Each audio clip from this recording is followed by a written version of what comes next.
Selamat datang di Beetle Channel, semoga kita bahagia. Jangan lupa subscribe, like, komen dan share agar channel ini semakin berkembang. Terima kasih. Novel jenius luar biasa. Bab 972 perbedaan iklan saja tidak cukup. Feng Yu juga mengatur beberapa orang untuk mengemudikan Songjiang Jenny di sepanjang jalan utama pada jam sibuk pagi dan sore hari. Ketika kebanyakan orang pulang kerja dengan bus atau sepeda motor, mereka melihat seorang jin meluncur melewati mereka. Mobil ini sangat indah, dan orang-orang mulai berpikir untuk memilikinya. Saat poster Songjiang Jenny dipasang di halte bus, terjadi peningkatan pelanggan di toko 4S. Sebelum munculnya Jenny, 30.000 RMB hanya dapat membeli mobil bekas yang lama. Mobil ini baru dan diproduksi oleh perusahaan mesin kota Bing. Model ini mengubah persepsi masyarakat terhadap mobil pribadi. Mobil pribadi digunakan untuk transportasi dan kenyamanan. Nilai jual Jenny adalah tampilan, warna, efisiensi bahan bakar, dan harga. Nilai jual ini juga mempengaruhi produsen mobil Cina lainnya. Cina tidak memiliki mobil kecil sebelumnya. Ya, Alto. Model ini mulai diproduksi pada awal 1990-an. Tapi penjualan Alto sangat buruk, karena teknologi mereka yang terbelakang dan desain yang jelek. Kualitasnya terlalu buruk, dan pemasarannya kurang. Terlepas dari kekurangan ini, banyak produsen di China masih memproduksinya. Ketika pabrikan berpikir untuk menyerah pada mobil kecil, mereka melihat kesuksesan Jenny. Keduanya mobil kecil. Mengapa Jenny begitu populer? 4 general manajer pabrik yang memproduksi Alto mengadakan pertemuan untuk membicarakan perkembangan masa depan mereka. Mobil kecil mereka bertahun-tahun setelah kita, mengapa mereka laris manis? Seharusnya harganya. Mobil kami terjual lebih dari 60.000 RMB, dan mereka menjual di bawah 30.000 RMB. Apa perbedaan antara 29.900 dan 30.000 RMB? Apakah menurut Anda pelanggan mereka akan keberatan menghabiskan 100 RMB lebih banyak? Ini tipu muslihat mereka. Ketika 4 general manager hendak melepaskan pasar mobil kecil, mereka melihat Songjiang Jenny laris manis. Mereka mengirim orang untuk pergi mengunjungi titik penjualan di Beijing, Shanghai, dan kota-kota besar lainnya. Banyak orang yang memeriksa dan membeli Jenny. Bahkan ketika kegilaan berakhir, akan ada banyak jin di sekitar. Ini akan menjadi bentuk pemasaran lain, dan lebih banyak orang akan membelinya. Penjualan Jenny seharusnya lebih dari 40.000 unit tahun ini. Bagaimana dengan Alto mereka? Mereka bahkan tidak bisa mencapai 4.000 unit. Inilah perbedaan di antara mereka. Tua, berhenti membicarakan semua ini. Kami perlu belajar dari mereka dan melihat bagaimana kami dapat meningkatkan Alto kami. Kami di sini bukan untuk menggerutu. Selain harga, apakah ada alasan lain? Penampilan. Lihat mereka. Iklan mereka di surat kabar telah berlangsung selama sebulan, dan Anda dapat melihat iklan mereka di TV, radio, media cetak, poster, dan di mana-mana. Mereka seharusnya menghabiskan 20 juta. Jika keuntungan mereka untuk satu mobil adalah 1.000 RMB, berapa lama mereka bisa mendapatkan kembali modalnya? Ada yang lain. Tentu saja. Lihat saluran penjualan mereka. Songjiang Motors memiliki lebih dari 100 toko 4S di seluruh China. Kami hanya memiliki beberapa titik penjualan, dan mereka terletak di sudut-sudut terpencil. Siapa yang akan memperhatikan kita? Saya merasa perbedaan utama di antara kami adalah spesifikasinya. Mesin mereka jauh lebih baik dari kita. Performa mobilnya bahkan lebih baik dari Xiali, dan mungkin sebagus Citroen. Xiali dan Citroen adalah mobil biasa di jalanan karena digunakan oleh perusahaan taksi. Setelah beberapa diskusi, mereka semua diam. Teknologi adalah kelemahan utama mereka. Jika mereka memiliki teknologi yang baik, kesenjangan akan tertutup. Beberapa pemimpin berpikir sejenak dan memutuskan untuk memulai dari penampilan. Akan lebih baik jika mereka dapat menurunkan biaya produksi mereka. Jika masih tidak bisa melakukan perbaikan, 2 atau 3 dari 4 pabrik akan ditutup. Apa yang dilakukan Departemen Teknologi?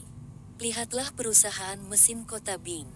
Mereka dapat memperkenalkan model baru setiap tahun, dan Anda semua bahkan tidak dapat mendesain mobil baru. Apa gunanya memberitahu saya bahwa kami telah mempelajari teknologi luar negeri? Apakah kita akan membeli teknologi dari orang lain di masa depan? Mengapa kami membayarmu? General Manager SAIC Niu berteriak pada Chief Engineer-nya.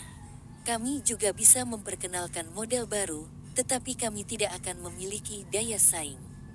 Model baru membutuhkan pemasaran, dan kami perlu mengkalibrasi ulang lini produksi kami.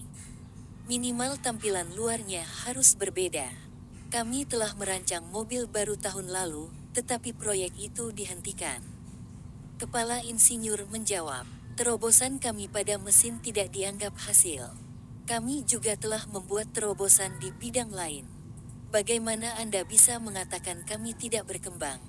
Berhenti membandingkan kami dengan perusahaan mesin kota Bing. Mereka menginvestasikan banyak uang dalam R&D mereka setiap tahun, dan memiliki 3 pusat penelitian yang bekerja sama. Bagaimana dengan kita?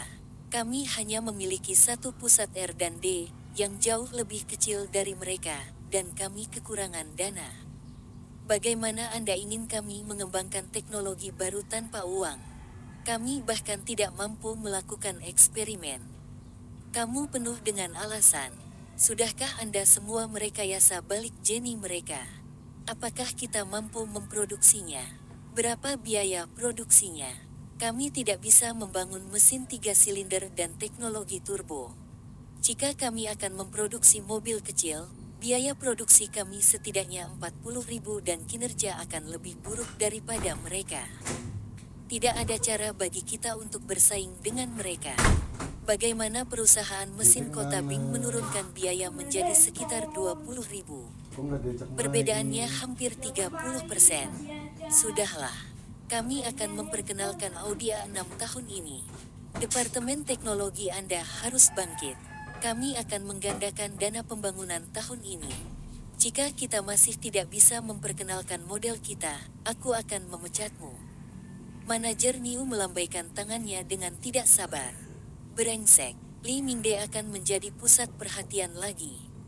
Tepat ketika produsen mobil mengira Jenny hanya memiliki model murah ini, mereka memperkenalkan versi baru yang berharga 49.900 RMB. Interior versi baru ini lebih cantik, dan yang lebih penting, model ini menggunakan transmisi otomatis. Model ini adalah mobil bertransmisi otomatis pertama di China, dan ini merupakan pukulan telak bagi pabrikan China lainnya. Mereka tidak memiliki cara untuk mengejar perusahaan mesin kota Bing. Saat itulah produsen lain menyadari perbedaan teknologi mereka.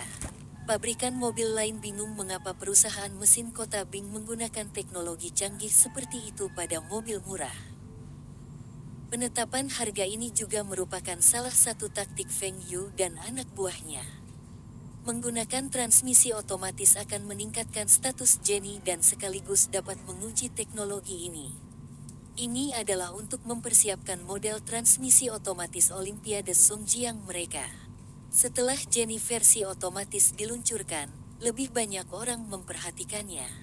Di masa depan, model mobil ini juga akan dikenal sebagai mobil nyonya. Catatan penerjemah, saya tidak yakin mengapa mobil kecil dikenal sebagai mobil nyonya di Cina. Mungkin pria di Cina akan membeli mobil kecil untuk kekasih mereka. Bab 973 undangan lain, Li Tua, penjualan Jenny berjalan dengan baik, dan Anda harus ingat untuk menjaga citra baik mobil kami. Selain itu, pengembangan model baru harus lebih cepat. Kami perlu menyediakan lebih banyak model untuk konsumen. Dalam kehidupan Feng Yu sebelumnya, semua produsen mobil top memiliki lusinan model untuk dijual pada saat yang bersamaan. Tentu saja, mereka akan fokus pada beberapa model untuk menargetkan segmen pasar yang berbeda.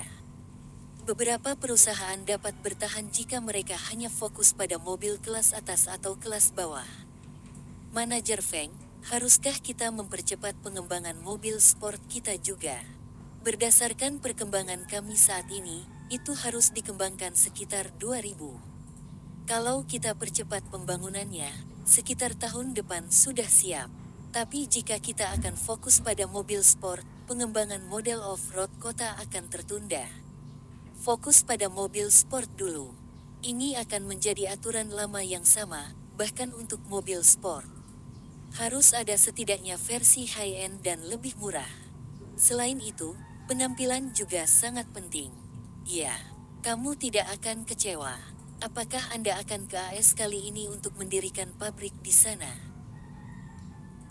Feng Yu akan pergi ke AS lagi, dan Li Mingde berfantasi bahwa perusahaan mesin kota Bing akan mendirikan pabrik cabang di sana dan akan mulai menjual mobil mereka di sana seperti Rusia. Jangan terlalu cemas. Kami akan melihat pendirian pabrik setelah mobil sport kami dikembangkan. Saya pergi ke sana untuk bisnis lain.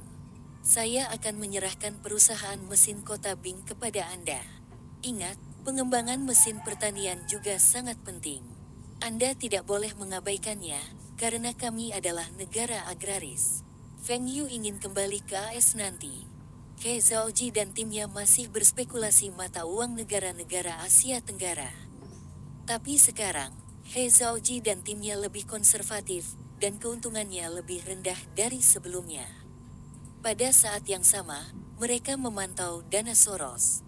Ini untuk menjaganya agar tidak menyerang Hong Kong lagi. Tapi 2 hari yang lalu, Feng Yu menerima telepon dari Bill Gates. Bill Gates membantu Steve Forbes untuk mendapatkan wawancara dengan Feng Yu lagi, karena Steve Forbes berharap Feng Yu akan muncul dalam daftar miliarder Forbes tahun ini. Feng Yu berpikir sejenak dan setuju. Kali ini, Steve Forbes memperkirakan kekayaan Feng Yu lebih dari 20 miliar dolar Amerika Serikat. Tidak masalah jika Feng Yu setuju untuk diwawancarai olehnya, dia akan tetap mengumumkannya di majalahnya. Karena ini masalahnya, Feng Yu memutuskan untuk mengambil inisiatif dengan membiarkannya wawancara. Setidaknya dia bisa mengatakan sesuatu untuk keuntungannya. Feng Yu menyadari bahwa jika namanya muncul di daftar miliarder, dan posisinya lebih tinggi dari George Soros, akan lebih mudah baginya untuk menggalang dukungan untuk membela Hong Kong atau Rusia melawan yang terakhir. Seharusnya lebih efektif jika nama Feng Yu diposisikan lebih tinggi dalam daftar. Juga, Feng Yu membutuhkan peringkat ini untuk menekan suara oposisi di dalam Microsoft. Dia perlu memberitahu mereka bahwa kekayaannya hampir sama dengan Bill Gates dan membiarkan mereka berpikir apakah pantas berdiri di pihak Paul Allen, dan menghentikan mereka dari mencari masalah dengannya sekarang dan nanti. Tentu saja, Feng Yu juga akan memanfaatkan kesempatan ini untuk mengumumkan bahwa dia akan memasuki industri modal Ventura.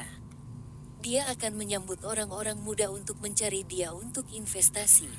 Tapi sebenarnya, Feng Yu telah mengarahkan pandangannya pada target. Lain halnya jika Feng Yu mendekati seseorang untuk berinvestasi di perusahaannya. Jika pihak lain yang mendekati Feng Yu, bagian keuntungan Feng Yu akan lebih tinggi. Hari kedua setelah Feng Yu kembali ke New York, dia bertemu dengan 2 tamu penting di kantor Empire State Building-nya. Bill Gates dan Steve Forbes adalah teman dekat, dan Bill Gates telah menemani Steve Forbes untuk bertemu Feng Yu. Hai, apakah kamu ingin mencoba teh Cina? Tentu, teh Cina memiliki sejarah yang lebih panjang daripada kopi. Bill Gates menjawab sambil tertawa. Feng Yu menuangkan 2 cangkir teh untuk mereka. Itu adalah puer dan bukan teh Inggris yang biasa mereka minum. Dari ekspresi mereka, Feng Yu dapat mengatakan bahwa mereka tidak menyukai teh ini, dan dia menyiapkan teh Inggris untuk mereka. Feng, aku senang kamu akhirnya setuju untuk diwawancarai oleh kurang dari Forbes lebih besar dari. Bisakah saya menggunakan pena rekaman? Ketika kami memasuki kantor Anda, saya telah menyerahkan pena rekaman saya kepada pengawal Anda. Steve Forbes sangat senang. Ia percaya bahwa setelah wawancara ini diterbitkan, masalah itu akan mencapai puncaknya lagi. Majalah kurang dari Fortune lebih besar dari masih belum memperhatikan taipan super ini. 10. Forbes. Mari kita singkirkan pena rekaman. Bill mengatakan kepada saya bahwa kami hanya akan mengobrol, dan saya setuju untuk membiarkan Anda mempublikasikan apa yang kami katakan di majalah Anda. Saya tidak suka sesi ini terlalu formal. Tanpa rekaman, Feng Yu bisa lolos bahkan jika dia mengatakan hal yang salah. Tetapi dengan rekaman, orang mungkin memutarbalikkan kata-katanya, atau bagaimana jika pena rekaman ini hilang? Baik, Forbes mengangkat bahu dan sedikit kecewa. Feng, bisakah aku mengajukan pertanyaan? Steve bahkan tidak membawa pena dan kertas. Bahkan wawancara pertamanya dengan Bill Gates tidak seperti ini. Feng Yu memberi isyarat padanya untuk memulai dan menyesap puer. Kedua orang asing ini tidak tahu bagaimana menghargai rasa surgawi teh Cina. Feng, banyak orang mengatakan bahwa dana kuantum Soros telah menyebabkan krisis keuangan Asia. Tapi kami menerima kabar bahwa Anda juga terlibat. Benarkah Anda memiliki perusahaan investasi di Hong Kong? Saya tidak ingin memuji siapa yang memulai krisis ini. Perusahaan saya melakukan beberapa investasi, apakah ada masalah? Bisakah Anda mengungkapkan berapa banyak keuntungan yang Anda hasilkan selama periode ini? Feng Yu tersenyum. Banyak. Steve melirik Bill Gates. Bill Gates juga tertarik dengan jawaban Feng Yu. Meskipun Bill Gates telah menyebutkan kepada media beberapa kali bahwa dia tidak keberatan dengan peringkat, tetapi ketika dia tahu bahwa dia mungkin kehilangan posisinya dari tempat nomor 1, dia menjadi khawatir. Berdasarkan temuan kami, firma konsultan angin dan hujan ini mengelola dana lebih dari 30 miliar dolar Amerika Serikat. Berapa banyak dari ini keuntungan Anda? Jika Feng Yu tidak mendaftarkan perusahaan dana lain untuk menyembunyikan sebagian dari keuntungannya, orang akan tahu Win and Rain Consulting Firm mengelola lebih dari 40 miliar dolar Amerika Serikat. Feng Yu memandang Steve dan melirik Bill Gates. Sekitar setengah. Mata Bill Gates terbuka lebar. Setengah. Apakah itu berarti Feng Yu telah menghasilkan sekitar 15 miliar dolar Amerika Serikat? Dengan saham Microsoft Feng Yu dan investasi lainnya, asetnya akan jauh di sekitar perkiraan awal Steve Forbes. Meski masih ada gap antara aset Bill Gates dan Feng Yu, siapa tahu Feng Yu punya sumber penghasilan lain. Angka yang dipublikasikan dikurang dari Forbes lebih besar dari tidak akan terlalu akurat, karena sulit bagi mereka untuk memverifikasi berita di China. Jika perusahaan Feng Yu terdaftar, dia mungkin akan menyusul Bill Gates dan bahkan menyusulnya. Bill Gates mulai mempertimbangkan apakah dia harus berinvestasi dalam dana untuk menghasilkan lebih banyak uang. Catatan penerjemah, Daftar Miliarder Forbes bab 974 Evaluasi Forbes, Feng, dapatkah saya menerimanya karena Anda telah menghasilkan lebih dari 15 miliar dolar Amerika Serikat dari krisis keuangan Asia? Steve bertanya. Feng Yu mengangguk. Ya, jadi, Anda telah bekerja sama dengan Quantum Fund untuk memulai krisis ini. Steve bertanya dengan tajam. Ini kebalikannya. Saya telah menentang dana kuantum. Bersama dengan beberapa dana investasi Hong Kong, kami bergabung untuk mencoba menghentikan Soros. Jika tidak, kehancuran ekonomi di Asia Tenggara akan jauh lebih buruk. Ini bukan rahasia, dan bagaimana saya menghasilkan begitu banyak uang. Itu adalah rahasia dagang. Steve tidak percaya Feng Yu. Selain perdagangan berjangka, bagaimana Feng Yu bisa mendapatkan pengembalian setinggi itu? Dia pasti memiliki pasar forex dan indeks seperti Soros. Tetapi berita yang diterima Steve menyatakan bahwa Feng Yu telah secara terbuka membalas terhadap Soros. Dia tidak ingin terus berkutat dengan pertanyaan ini, karena kurang dari Forbes lebih besar dari hanya fokus pada bisnis. Dari sudut pandangnya, Soros juga sukses. Feng, kamu memiliki sekitar 15% saham Microsoft, kan? Steve bertanya. Saya kira kurang dari 15%. Saya menerima lebih sedikit saham tahun lalu ketika perusahaan membagikan saham. Feng Yu melihat ke arah Bill Gates. Tahun lalu, Microsoft telah membagikan saham untuk memberi penghargaan kepada manajemen yang lebih tinggi, dan Feng Yu menerima jauh lebih sedikit daripada direktur lainnya. Feng, ini diputuskan oleh Dewan. Lagi pula, Anda hanya muncul di Microsoft untuk waktu yang singkat dan tidak menghadiri rapat. Ini telah mengecewakan banyak orang. Meskipun Anda mendapat lebih sedikit saham sebagai staf manajemen, Anda telah mendapatkan saham yang diberikan kepada pemegang saham. Tidak apa-apa. Saya bisa mengerti ini. Apakah saya masih salah satu direktur di Microsoft? Paul Allen adalah orang yang menyarankan memberi Feng Yu saham yang lebih rendah, dan direktur lainnya mendukung saran ini. Bill Gates tidak berdiri di sisi Feng Yu kali ini. Tetap saja, dia bersikeras mempertahankan posisi Feng Yu sebagai salah satu direktur dan posisinya sebagai wakil presiden operasi Asia. Tentu saja, posisimu tidak akan berubah. Bill Gates merasa lega. Dia telah menjanjikan bonus tinggi kepada Feng Yu di masa lalu dan khawatir Feng Yu akan berselisih dengannya. Perselisihan dengan Feng Yu akan memperlambat ekspansi Microsoft di Cina. Tahun ini, Microsoft akan memperkenalkan sistem operasi baru dan tidak mampu melepaskan pasar Cina. Feng, meskipun persentase sahammu turun, jumlah sahammu meningkat, kan? Nilai saham Microsoft telah meningkat pesat, dan nilai pasar saham Anda seharusnya lebih dari 1 miliar dolar Amerika Serikat, bukan? Betulkah? Harga saham telah meningkat begitu banyak. Sepertinya saya telah melakukan investasi yang tepat. Feng Yu memiliki ekspresi terkejut di wajahnya, tetapi dia tidak terkejut sama sekali. Oh, saya dengar Anda juga memiliki saham di pabrikan PC terbesar di China, Lenovo. Bisakah Anda mengungkapkan berapa banyak saham yang Anda miliki di perusahaan ini? Tidak banyak. Itu tidak bisa dibandingkan dengan jumlah saham yang saya miliki di Microsoft.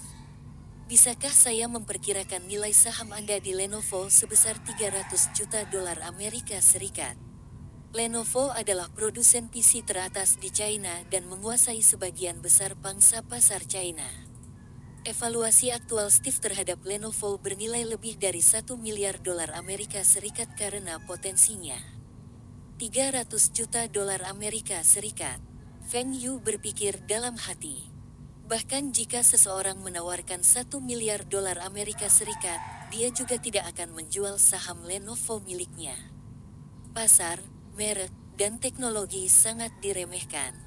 300 juta USD adalah jumlah pinjaman yang Feng Yu dapatkan dari menggunakan saham Lenovo miliknya sebagai jaminan. Tidak apa-apa. Merek Win and Rain adalah merek elektronik yang tumbuh paling cepat dalam beberapa tahun terakhir. Anda juga pemegang saham pengendali utama, bukan? Bisakah kita berbicara tentang produk apa yang terlibat dalam merek ini? Steve telah membeli pemutar VCD Win and Rain Super untuk rumahnya. Humidifier, kipas bladeless, pemutar VCD dan DVD, dan ponsel adalah produk utama kami. Kami juga memiliki beberapa paten dan mengumpulkan biaya otorisasi. Segera, kami akan memasuki pasar monitor TV dan PC. Kami memahami bahwa Win and Rain Electronics, Win and Rain Home Appliances, dan Aiwa Electronics memiliki kerjasama yang erat. Apa hubungan antara perusahaan-perusahaan ini? Mitra, ini seperti kemitraan kami dengan Philips dalam R&D dan penjualan. Feng Yu mengangkat alisnya. Steve Forbes belum mengetahui bahwa dia adalah pemegang saham utama Aiwa, dan dia memutuskan untuk tidak mengungkapkan apapun. Kami tahu bahwa Anda adalah salah satu pemegang saham produsen mobil terbesar di China, Bing City Machinery Company. Apakah Anda pemegang saham utama? Steve memandang Feng Yu dan bertanya. Ayah saya dan saya memiliki sebagian saham perusahaan ini. Manajer umum perusahaan itu adalah orang lain, dan saya tidak terlibat dalam manajemen mereka. Feng Yu tertarik untuk mengetahui seberapa banyak yang diketahui Steve tentang dirinya. Cina tidak seperti AS, dan berita serta informasi tidak tersedia. Selain itu, perusahaan-perusahaan ini bukan perusahaan yang terdaftar. Sebagian besar informasi Steve harus didasarkan pada tebakan. Steve tidak terus bertanya tentang perusahaan mesin Bing dan mulai bertanya tentang Lehaha. Perusahaan minuman terbesar China dan Asia, Lehaha Group, telah menekan 2 giants di China. Apakah Anda juga memiliki saham di perusahaan ini? Betul sekali. Saya memiliki beberapa saham di perusahaan ini, dan saya memegang posisi konsultan di perusahaan. Saya tidak mendapatkan gaji dari mereka. Feng Yu menjawab. Taihua Supermarket Corporation adalah rantai retail terbesar di China dan Asia. Apakah Anda juga memiliki saham di dalamnya? Sedikit. Tapi sampai sekarang, saya masih belum menerima dividen dari perusahaan ini, dan tidak yakin kapan perusahaan ini akan untung. Bagaimana dengan perusahaan farmasi itu? Saya mendengar bahwa perusahaan memproduksi suplemen kesehatan obat, dan skalanya adalah salah satu yang terbesar di China. Skalanya cukup signifikan, karena dari penggabungan banyak pabrik kecil. Saat ini masih dalam tahap pertumbuhan. Oh, kami telah mengembangkan obat baru, Bigman, dan obat ini dapat dibeli dari banyak rumah sakit di AS sejak tahun lalu. Bigman adalah nama Viagra dan diberikan oleh Feng Yu dengan santai. Bing City Pharmaceutical tidak memiliki produk yang luar biasa kecuali untuk obat ini. Paten obat ini bahkan telah menghentikan Pfizer dari mendaftarkan paten untuk Viagra mereka. Mereka harus mengubah formula mereka sebelum mereka dapat meluncurkan versi obat mereka. Bill Gates mulai mengerutkan kening. Feng Yu memiliki banyak bisnis, dan semua bisnisnya adalah yang terbesar di China, dan beberapa di antaranya adalah yang terbesar di Asia. Bagaimana dia melakukannya? Bagi Bill Gates, Feng Yu adalah seseorang yang memiliki pandangan jauh ke depan dan memiliki cita-cita. Tapi sekarang, Feng Yu tidak dapat dianggap sebagai seseorang dengan pandangan ke depan investasi. Dia adalah seorang jenius investasi. Setiap investasi Feng Yu akan memberinya keuntungan tinggi, dan semua perusahaan ini memiliki kesamaan. Semuanya bukan perusahaan yang terdaftar. Setelah perusahaan-perusahaan ini terdaftar, aset Feng Yu akan berlipat ganda, 3 kali lipat, atau bahkan lebih. Steve mulai menghitung kekayaan bersih Feng Yu. Keuntungan perusahaan konsultan angin dan hujan Hong Kong adalah 15 miliar, saham Microsoft senilai 1 miliar dolar Amerika Serikat, saham Lenovo diperkirakan bernilai 300 dolar Amerika Serikat, Wind and Rain Electronics dan Wind and Rain Home Appliances diperkirakan bernilai 1 miliar. Saham perusahaan mesin kota Bing diperkirakan sekitar 500 juta dolar Amerika Serikat. Saham Lehaha diperkirakan bernilai 500 juta dolar Amerika Serikat.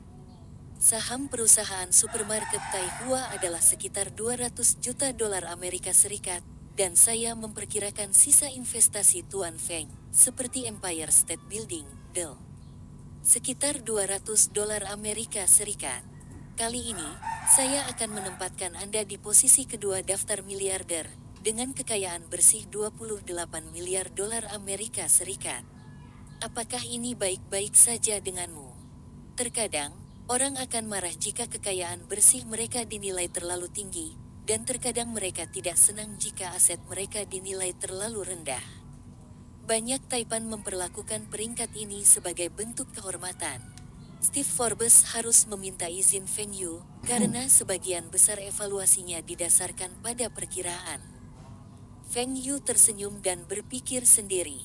Anda tidak harus memasukkan investasi saya di Rusia, Jepang, dan investasi lainnya. Jika Anda tahu tentang investasi itu, saya harus menjadi posisi pertama dalam daftar. Tapi menjadi yang kedua baik-baik saja dengan Feng Yu. Dia hanya ingin beberapa promosi untuk perusahaannya, dan 2 tahun kemudian, dia akan menunjukkan warna aslinya. Bersambung, terima kasih telah menyaksikan dan mendukung channel ini.